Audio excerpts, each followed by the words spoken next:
Today I'm going to be talking about iDubbbz, as there's a bit to cover since my last video on him about over a year ago. Some huge things such as Creator Clash 3 being announced and how he failed bringing back old series on his channel, and just the lack of anything good being made from him. We will get into all of this, but for full context I've made 3 other videos already on him, so you should watch those first for full context if you don't know much about him at all. This is an interesting and deep story. I don't consider him a lolcow, but this is basically just the documentation of a YouTuber going from the top and being untouchable to being the lowest of the low and made fun of by everybody. Political videos. Before this part of the video starts, I just want to say, since it's a political topic and stuff, my point is not to argue this topic. It is literally just to show where he has messed up and such. So please just chill out and actually watch this segment first before commenting and spazzing out. Because there's been so many instances of people just straight up spazzing and not watching a video fully or something. Which with my videos, sometimes you have to watch it fully to kind of understand what I'm saying. Or I say the same exact thing these people say. Like in my General Sam video, people just auto-assumed the weirdest things. So yeah, just watch this full segment. And you'll see what I mean by the end of it, okay? Trust. Ian made a video on abortion. For whatever reason, wanted to talk about this very controversial and political topic. In this video, he lies to your face about the evidence used, trying to say that 2 posts were made by the same person, when they clearly were not. My body, his choice, not. He also brags about the, quote, sample size used in the video, but it's only 4 examples, and one of them was a lie. Besides bringing up any decent point or argument, Ian decides to use the most extreme sides of the anti-side of the conversation. There is bad and extremes to every community, and you only showing off the bad extreme examples is just a biased and lazy way to make this video. He also uses extremely old clips from nearly a decade ago for this video, which is kind of ironic because of what he was doing around the same time these clips he is using against these people were made. It also shows that the topic you are talking about isn't even relevant, and you have no base or current evidence to use other than 4 tweets. Also, one of the people used in this video apologized for these statements. That's how old they were. It also shows that he does no research for his videos. He says in this video, quote, "Don't speak for women as a man," while also speaking for them. Some faith that these women aren't children. You can't play this game where you're like, my wife ended up finding more fulfillment, therefore women are going to find more fulfillment out of being a mother. Let them decide that on their own. The entire video is basically a man speaking for women. Another lie in this video is him saying Charlie Kirk doesn't add any ideas or laws that could help women out keeping kids, even though he shows Charlie Kirk saying this earlier. When Charlie Kirk needs to come up with practical solutions for real-world problems, he doesn't suggest new laws or policies. Sometimes he'll propose his own bizarre welfare program, which has less strings attached to it. I believe that for every child you get, you should get cash from the federal government. Did you know that? That's great. How much cash do you want them to have? 10,000, 12,000 a year. I think we need to increase the birth rate in our country. He then ends the video basically saying that the guys that were fighting for abortion don't really seem committed to their cause. Even though Charlie Kirk said, and probably a lot of these other people said, that even though that it's not the popular opinion and might be a losing conversation most of the time, they were still going to stick with it. I'll wrap this thing up by saying that these guys are well aware that they're losing the war. It seems to me this is always going to be a loser for Republicans. I understand it's not politically feasible. I understand people like abortion, but I'm going to keep on standing for moral truth, even if it's unpopular. There will be some people that say, Charlie, stop talking about this issue. It's a losing issue. First of all, who cares? And so we've lost the culture war to a certain extent on abortion, and what Donald Trump is doing right now is trying to win this election. Based on the vibes I'm getting, it really feels like a lot of these people are not that committed to the pro-life movement. And if you ask any of these people that he used for reference, they would still say that they aren't giving up on this, even though they think it is a losing topic. The video overall has no value, has lies in it, all the jokes were unfunny, there is no energy, is incredibly biased, and overall useless. You are a white man talking about this topic, and I guess not because you were on the side of said topic, you should make a video on it. But it's the same regurgitated points in conversation. In the end, this video can be broken down even without stepping into the topic itself, which is how terrible the video really is. He also did another political video on a boxer who went to the Olympics. It was supposedly a woman boxer, but there was allegations of it being a man due to failed tests of some kind, as well as the person's looks and possibly some other stuff. I think they came from a country that, like, you know, they could have forged documents, but I don't know, and I never looked too deep into it, and I don't know any trusted source on this topic. This was a big controversy in boxing in mid-2024. With Ian's video, it's all just the same boring and tiring videos on another political topic regarding women, which is kind of interesting. It was another topic on women. Politics is such a toxic environment and conversation in general, and no one wins these conversations in the end, so what was the point of these videos? The failed return of bad unboxing. Ian had this series on his channel back whenever he was good called Bad Unboxing, which was one of the more popular and funny videos series he would do. Back in the day, he opened up a P.O. box and let anyone send anything to it. He'd open packages for the video, actually insane, as some people would send wolf urine and other insane things. Normal package, thank God. Alright. What is... Oh! Actual lenses? Well, they're filters. I mean, the problem, right, is that these are 58mm, and I don't think that's going to fit on my lens. However, that's awesome. So this is your normal lens, and what you do is you'd screw this bad puppy on, just like that. The person who sent me the filters sent a message. He says, "Hi, Ian. Stop overexposing your videos, you mama. I'll give you credit, dude. This is one of the nicest nooses I've ever seen." But it was genuinely entertaining. He made it entertaining with the editing, the energy of the video overall, the jokes that were made. Ian made a new bad unboxing video, but now has completely changed it. He made it to where people had to suggest stuff from Amazon, and then Amazon would send random items from these suggestions. I've learned a lot since the last bad unboxing. Number one, do not trust strangers to send you packages. Instead, allow them to suggest packages and then have Amazon send you the packages. Because I trust Jeff Bezos and whoever owns Temu more than I trust you guys. So what made bad unboxing is completely gone. There's not much creativity or craziness to it anymore. He also has lost his spark completely with videos and just apparently has no idea how to be funny anymore, which I'll get more into later. Oh my goodness. It's just a sweater that says Bunge. I love Bunge. It doesn't say Bunge, it says Bunge. Oh, that does not say Bunger. I got a fucking custom Bunger graphic. What would be the uses of Bunge? I am feeling so hungry right now. Pass me that sweet roll. Oh, it's not a sweet roll? It's a Bunge? Like if you're in line at Five Guys and they tell you, hey, which of these buns do you want? Do you want the sesame seed or you want the plain bun? That is a very interesting question that you're asking to me. I'm thinking sesame seed Bunge, please. If that makes any sense to you, I think we should make a handshake on it and make it a deal. When these people hand him something that he can be funny with, he absolutely fumbles it. The only good part of this video is one of the smaller segments where he used an airbag that was meant for your head. And other than that, it was just a very bad and neutered version of his old content, like a bad movie sequel. He also made a follow-up video on the bad unboxing video that he made, and it was just as bad, if not worse. The failed return of legit food reviews. iDubbbz attempted to return another old series of his on his channel called Legit Food Reviews. This video was only 10 minutes, but it felt very slow and very boring. There was not much editing like the bad unboxings. Like, it's just super low quality. There's no spark in this video either. I think the whole point of this video, or the whole joke in this video, is that he would eat stuff off of trees and grass.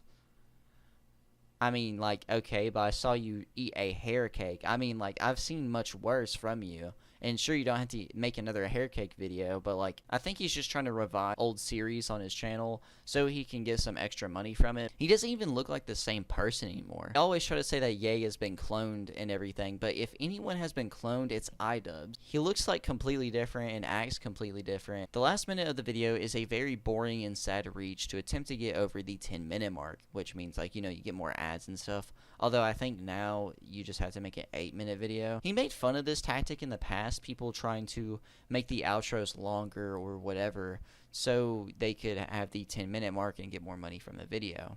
He isn't even on screen for most of the time of the outro, and all that he does is sit there and just hit the gritty. I'm not even kidding, that's literally what he says. He says, like, I know the gritty isn't cool anymore, but I think it's very cool, and something about, like, if you don't have anything nice to say in the comments, don't say anything. This just gets worse and worse. Especially, like, now that I've even watched those videos, I'm still looking back and, like, just such disappointment, like, even thinking about it. Downfall of videos. Now that I've covered the sequels to Ian's old series, like Bad Unboxing and Legit Food Review that he attempted to revive, I'll talk about the other videos on Ian's channel, as he has uploaded videos that are also just as boring and bland. His iDubbbz Complaints series is just him talking about something in a very, very, very boring, super lazy way, with very low editing. It's just unfunny and just straight stale yapping. Even whenever I look at these video titles and thumbnails, I just think, no, or who cares? Like, the title of this one is, I should be able to flush paper towels, iDubbbz complains. Maybe if he, like, got a toilet and started, like, flushing a bunch of them down and, like, actually made it funny, maybe.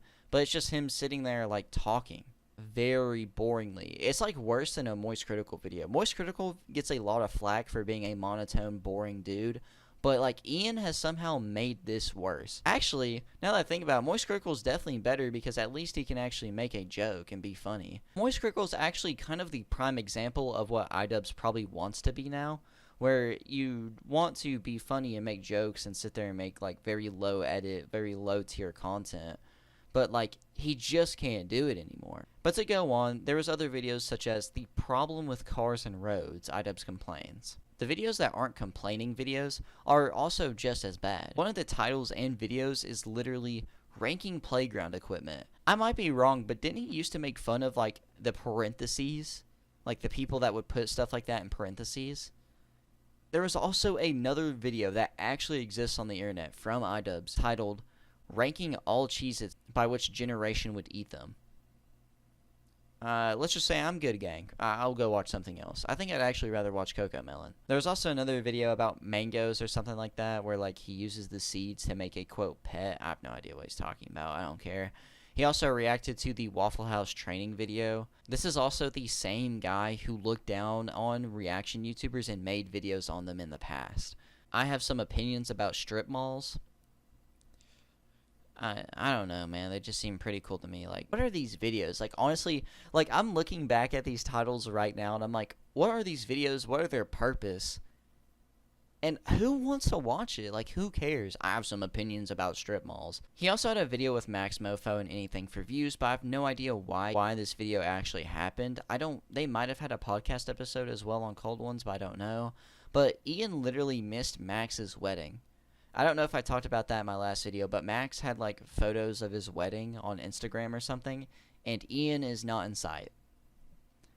What excuses could you have for possibly missing your best friend's wedding, or at least ex-best friend's wedding, that you made content with for years and, like, were on the top of YouTube with at one point? Maybe Ian is just jealous of how good Cold Ones has done in the past, or still. Upgrading my keychain build, patch 2.24. I transformed ugly products into valuable art. I made a Super Monkey Ball arcade machine. All actual real videos and titles from Ian. The people who actually watch these videos are people who somehow like this, which is like 1% of the viewership. 50% of the people are just begging and pleading that he actually makes a entertaining video that isn't terrible and boring. The other 49% are just hate watching news reporters or commentary YouTubers looking for their next video, which I don't blame them. That's not like a hit at commentary YouTubers, but it's true. Like, who really, like, sits there and thinks, I cannot wait for iDubbbz's new upload? That is him talking about another political topic or him complaining about strip malls. Complaining about strip malls, man. That is the point we are at on YouTube, where iDubbbz is complaining about strip malls. All of these videos are completely watered down and have no energy to them. You don't have to use gamer words and have deep edginess to make good videos or be funny, but you are proving everyone who've said that in the past right, as you haven't made anything good in years. It's like his spark is gone and he doesn't love doing videos anymore. I think it's actually very clear he doesn't love doing videos anymore, because all of his creativity is gone. There isn't much editing like there once was. His jokes aren't funny. He is completely dull and like has no energy to him. He also seems to just have to bring up politics into every video. He really is that one guy everyone knows. The failed podcast.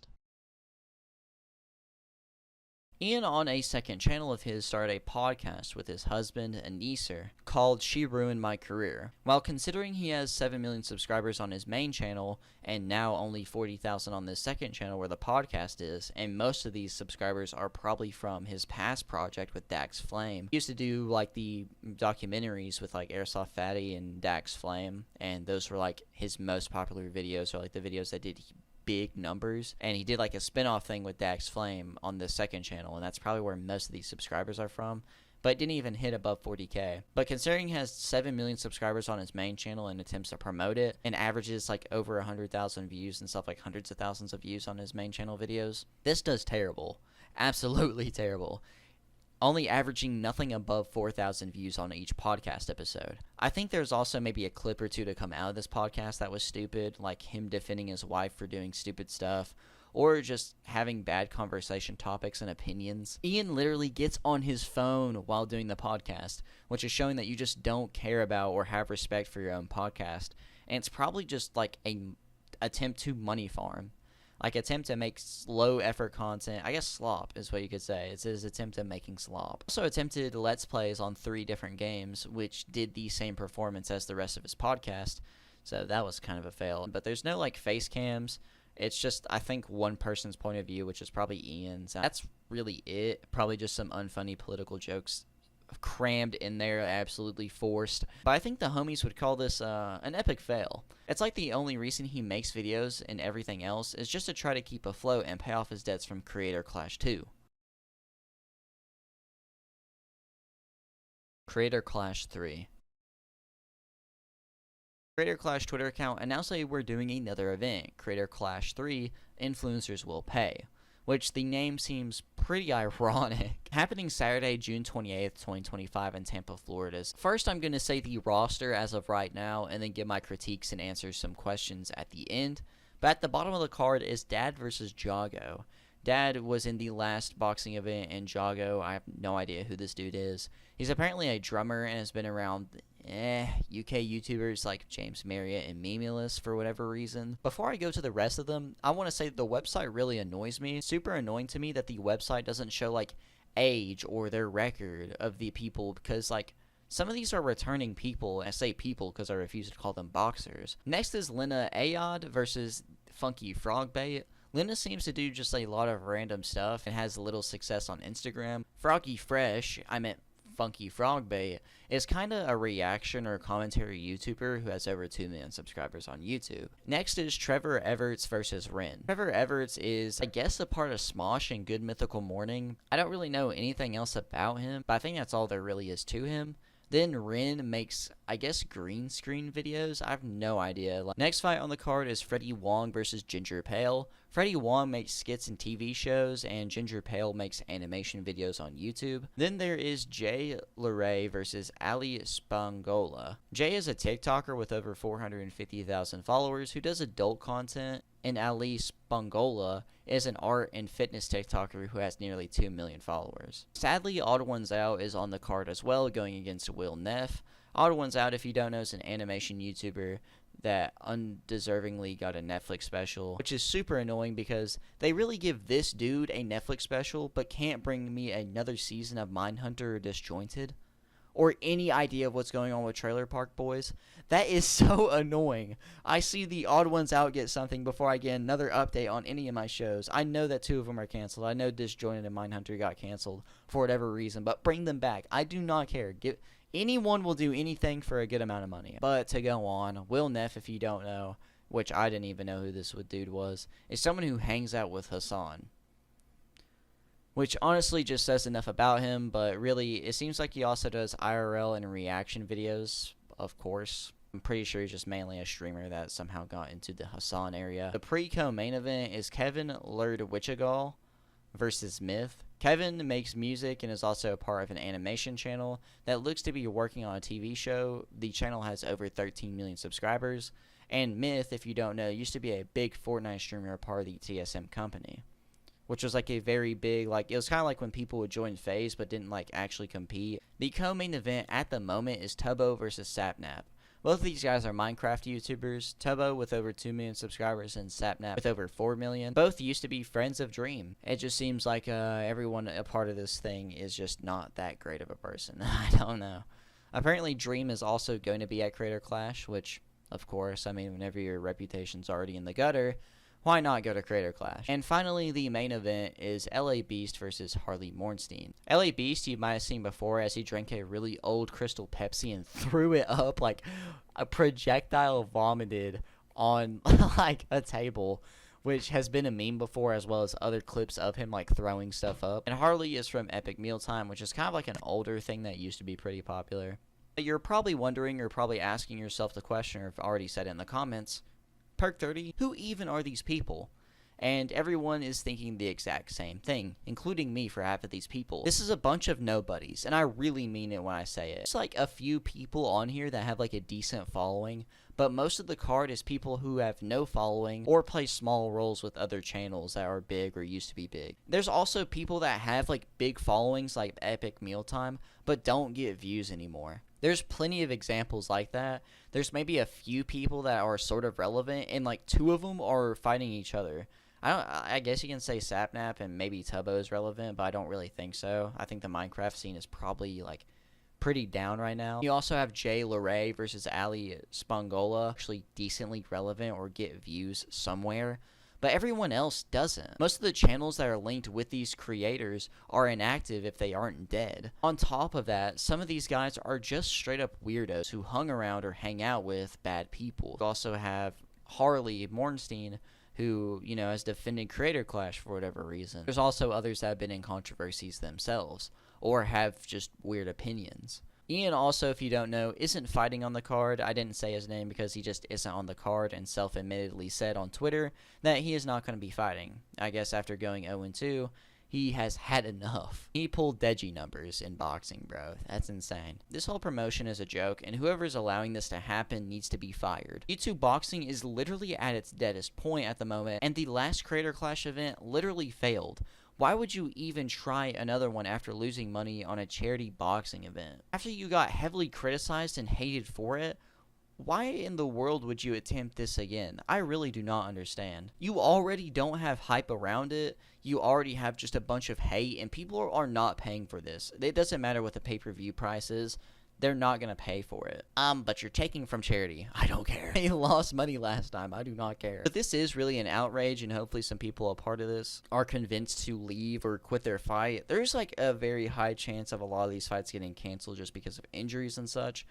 And, you know, a lot of people, people that would try to do this event has gotten lower and lower, especially after time, due to especially the last event and just iDubbbz being iDubbbz in general. I hope some people are convinced to leave from everything, but where there isn't really a big announcement for it other than some tweets from the Creator Clash Twitter account, there hasn't been like a huge outrage on it yet, I don't think. So I don't think a lot of people even know this event is happening. But I think if this gets attraction on the internet, then a lot of people are going to receive hate and harassment to basically not do this event. No one should be a part of this. I don't know how many times I've said that, but like, I don't know who in their right mind goes back into this event. If you're a part of this, you're an idiot in supporting a bad thing, and you're a bad person yourself. There's also literally no big person on this like there used to be. iDubbbz used to be on the cards, you know, he used to be the main event, which made like a lot of attraction and got it a lot of pull. But without iDubbbz, like, what is actually the point of Creator Clash? Clash if there's not a big person on this card that equally replace iDubbbz. I don't know if anyone else is going to be announced as a fighter or who will be announced as commentary, as they did that as well for the last one, I'm pretty sure. People hopefully will start dropping from this event. I hope every other boxing promoter and every other MMA promotion decides to list a card on this date. I don't think the UFC has plans or has anything like shown on their website or anywhere about plans that far out yet or not. But hopefully it is a big event to just absolutely drown this mistake out. The highest ticket prices for Creator Clash are about $250 for ringside, and the pay-per-view is $35. I just really wish people told them no on another event. I wish like fighters told them no. I wish the venues told them no. But like in the end, like for a venue, you have to pay the venue. So it's kind of like to the venue, it's not really much of anything, but another day for an easy paycheck. Another slot on their schedule that needed to be filled. People reacted to the announcement by making fun of the card and seeing how it's full of people nobody knows. The way that you sell a card and like set up other cards is by putting a mix of unknowns, knowns, and relevance, which this card literally only has unknowns and knowns, and the knowns can't pull viewership anymore. Nicholas Diorio made a response tweet saying, "No other payer would be granted another chance after the Creator Clash 2 disaster. Viewers should judge participants harshly for participating in this clout orgy. YouTube boxing is literally at its most dead state, even worse than when they did Creator Clash 2. There is zero hype behind any upcoming events, and now the retard pair, who managed to, quote, fail charity in the most obvious telegraphed way possible, are doing it again. LMFAO." It's like everyone forgot these guys, like technically kind of like scammed everyone. A lot of people probably just bought the pay-per-view just because it was going towards charity, and in the end it didn't. I think like one way that you could save the card is by putting Froggy Fresh on it or putting Sam Hyde on it, which is something that he will not do.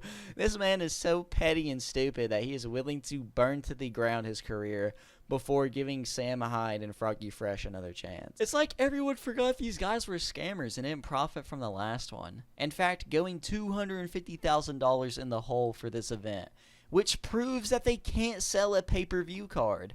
This isn't worth anyone's time. I haven't really seen anyone else's opinions on it. I guess no one even knows that this event is happening yet, and I don't really blame them. But I think everyone that like hasn't said their opinion yet is just disappointed or just hasn't said like a big statement like Nicholas Diorio. But like, this card is so dead, man. What is the point? So while editing this, Ian actually made a video finally promoting the fight card. There was like a whole section in my video where I talked about, well, he hasn't made a video promoting it. He hasn't even dropped the trailer on his main channel, you know, so like the lack of promotion.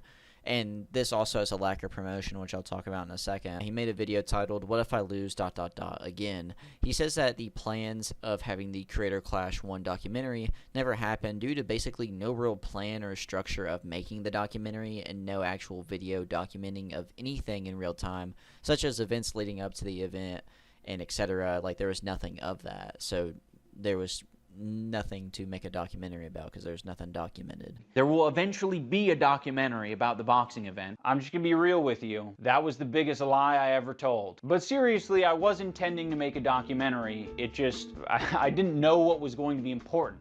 I just have like 100 hours of me sparring and shadow boxing in like 4K. It's the most boring shit ever. That's not a documentary. I don't know why I ever thought that was a documentary. I'm not even joking. There's like folders on folders of me doing this. Like, is that a narrative? No. No, I'm an idiot. I never thought to like whip out my phone after an important meeting or important phone call and be like, "We just secured the venue, guys.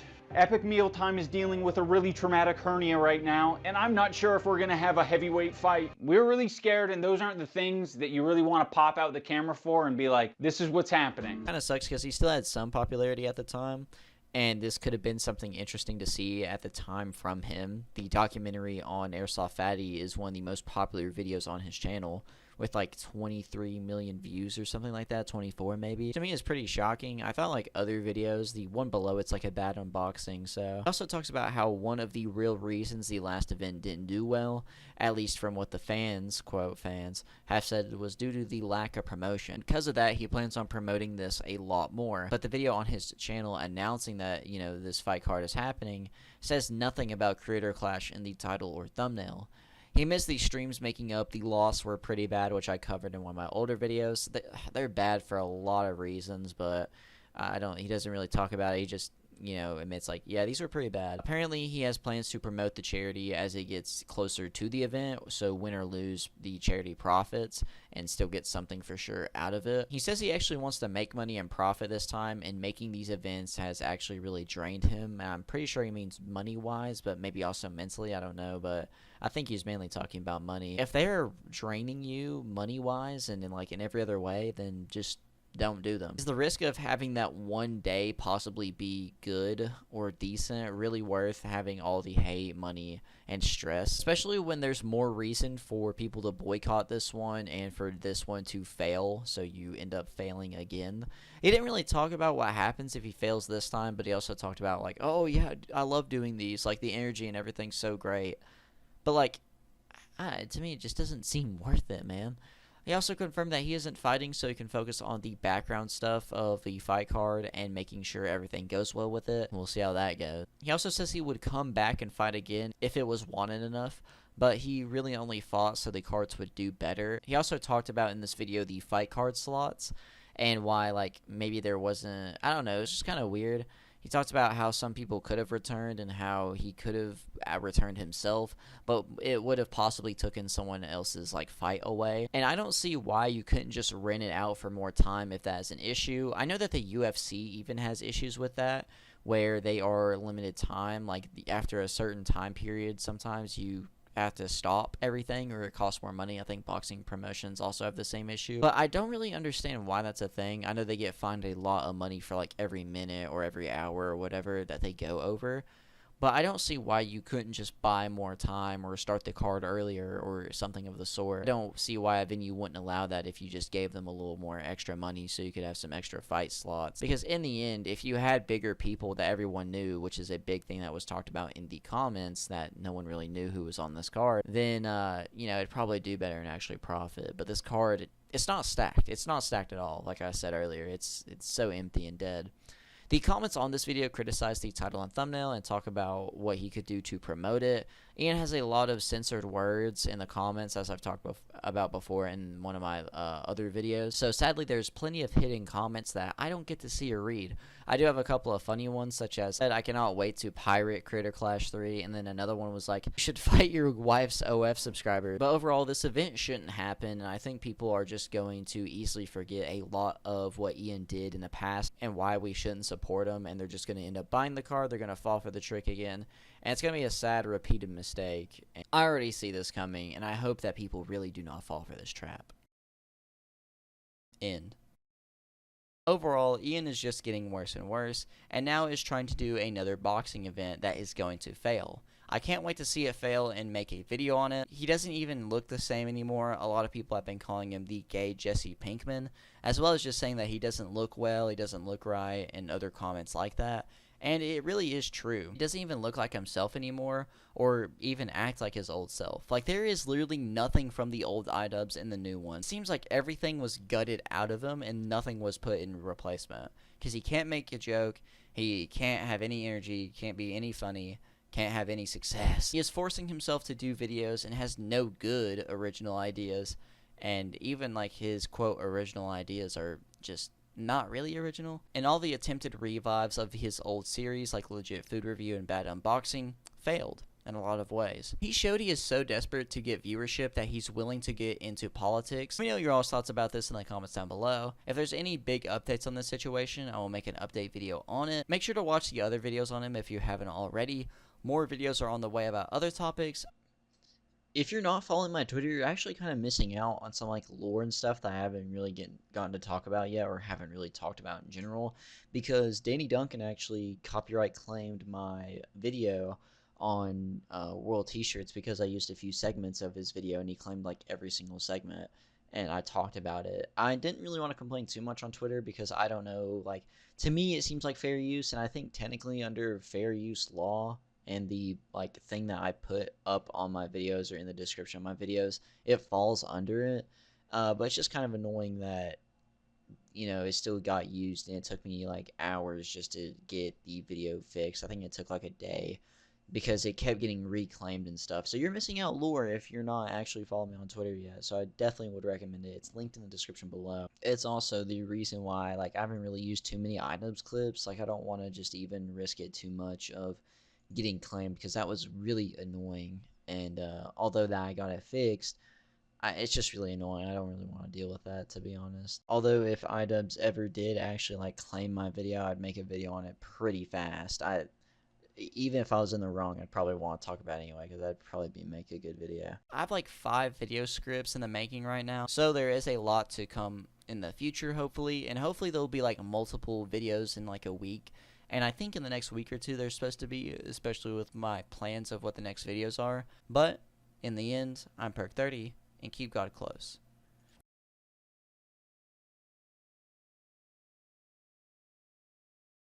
It's best to be transparent. For Creator Clash 2, despite it being a fun event and despite good fights and a lot of creators sacrificing a lot of time, money, and energy, we lost $250,000 on the event. The way that this typically works for anyone who's unaware is that once our expenses are paid off for the event, like all the minimums of broadcasting, the hotel, travel, all that sort of stuff, once that's all paid off, then we can start paying the charities. Unfortunately, we didn't even reach the break-even point, right? We're $250,000 in the red. I foolishly thought that the success of last year should be a minimum